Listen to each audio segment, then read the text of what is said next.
Mais qui aurait su qu'un jour Josué allait revenir comme un militaire? Dibala, Dibala, c'est toi. Oligui, c'est toi. Voilà tout le Gabon, ici au Mwana Vinci, l'enfant du pays. Chers compatriotes, aux patriotes, aux hybrides, mi-mouton, mi-pigeon qui adorent le président Dieu Massias Oligui Nguema. J'ai une question qui me turlupine depuis plusieurs jours. Depuis que des milliers de Gabonais sont dans les rues, pleurent dans les rues sans abri. La destruction de toutes ces maisons pour, soi-disant, le désengorgement de Libreville, était-ce une nécessité? Quand nous savons que de nombreux compatriotes au boulevard Triomphal, derrière l'Assemblée nationale, n'ont pas été indemnisés, était-ce une priorité? En pleine période d'examen au Gabon, était-ce une priorité? Dans un pays où le 3/4 de la population vit sous le seuil de la pauvreté, où plus de la moitié de la population n'a pas accès à l'eau et à l'électricité, n'a pas accès à l'emploi, à la santé, au logement, était-ce une priorité? Pour moi, ce déguerpissement est un crime. Ce déguerpissement sans indemnisation est un crime. Un crime fait contre le peuple gabonais. C'est très grave ce qui est en train de se passer. Des compatriotes font des AVC, décèdent à cause de ce qui est en train de se passer. Ce n'était pas une priorité. Si l'on veut désengorger Libreville, on construit l'intérieur du pays. Ce n'est pas possible. Ils auraient pu alerter, passer l'information dans les médias, faire même le tour des quartiers avec des mégaphones, mais pas surprendre les populations. Ce qui se passe à l'heure actuelle est un crime. Vous auriez pu alerter. Et bon sang, qui casse des maisons?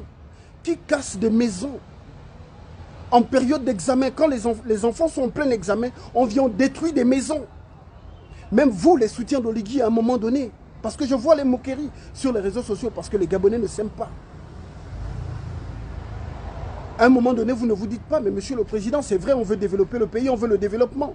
Mais pourquoi détruire des maisons quand les enfants sont en plein examen? Là, ils sont traumatisés, ces enfants. Parce que les moqueurs des réseaux sociaux, c'est ce que vous ignorez.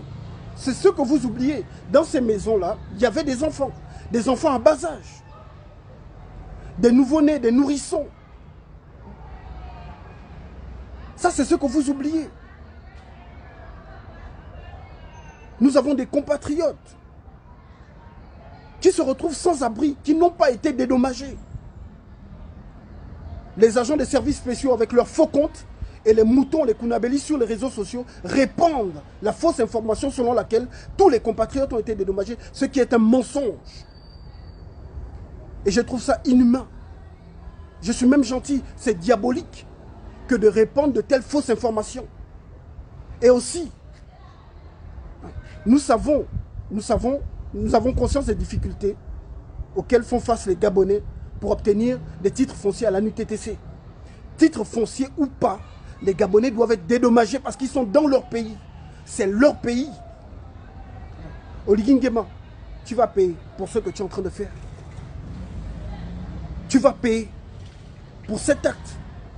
La succession de tous ces événements, depuis la libération de Sylvia et Noureddine, la ferme Bagné, le déguerpissement. Pour ce déguerpissement, tu vas payer. Les Gabonais te feront payer pour tout ce que tu es en train de faire. Tu ne feras jamais 7 ans à la tête du Gabon, je te le dis.